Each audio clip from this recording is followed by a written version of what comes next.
Toi qui m'écoutes, tu as peut-être 17 ans, aujourd'hui tu es en classe de terminale, tu t'apprêtes à passer ton bac et comme tu es prévenant, tu penses déjà à la suite de tes études.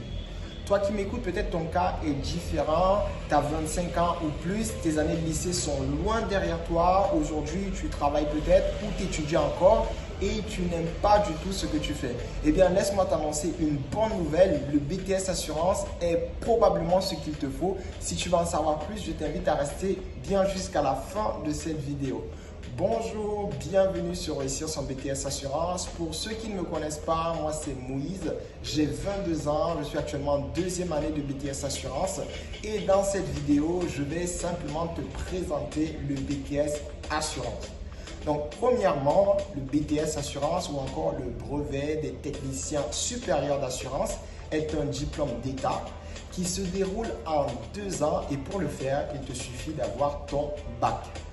Quel est l'objectif de cette formation? Eh bien, le but de cette formation, c'est de former des techniciens appelés à évoluer dans des activités à caractère commercial, technique et de gestion, de la souscription jusqu'à l'indemnisation en assurance de biens et responsabilités et en assurance de personnes. Quel est le lieu d'activité des personnes qui ont fait un BTS Assurance? Eh bien, l'avantage du BTS Assurance, c'est que ça te permet d'évoluer dans un environnement élargi. Tu peux travailler dans des sociétés d'assurance, dans des sociétés de courtage, dans des agences générales. Tu peux travailler également dans des banques et dans de très grandes entreprises au service de gestion de contrats d'assurance.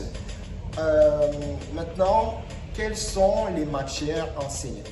Donc, en ce qui concerne les matières enseignées, il faut comprendre que le BTS Assurance est organisé autour de 3 compétences majeures.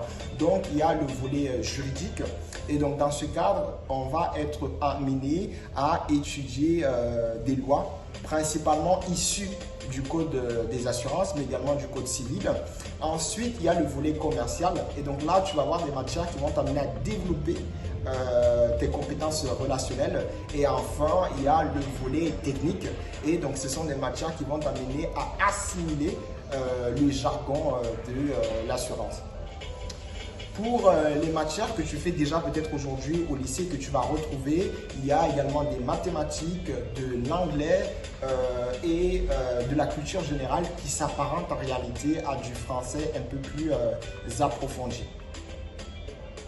Pour la poursuite des études, donc après le BTS Assurance, tu as la possibilité soit d'arrêter tes études et de travailler directement, ou sinon tu peux également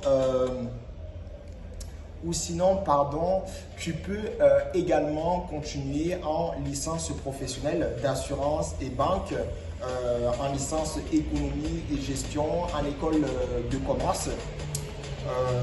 Voilà.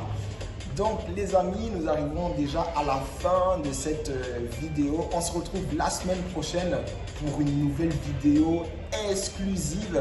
J'aurai un entretien avec un directeur administratif financier qui va nous aider à répondre ensemble à la question suivante. Pourquoi choisir un BTS Assurance?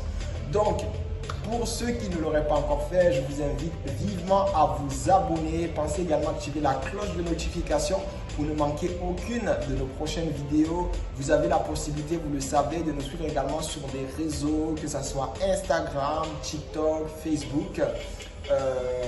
Vous avez également mon adresse mail à votre disposition. N'hésitez pas à commenter, liker, partager. Ça nous donne énormément de force. On se retrouve les amis la semaine prochaine. D'ici là, prenez soin de vous.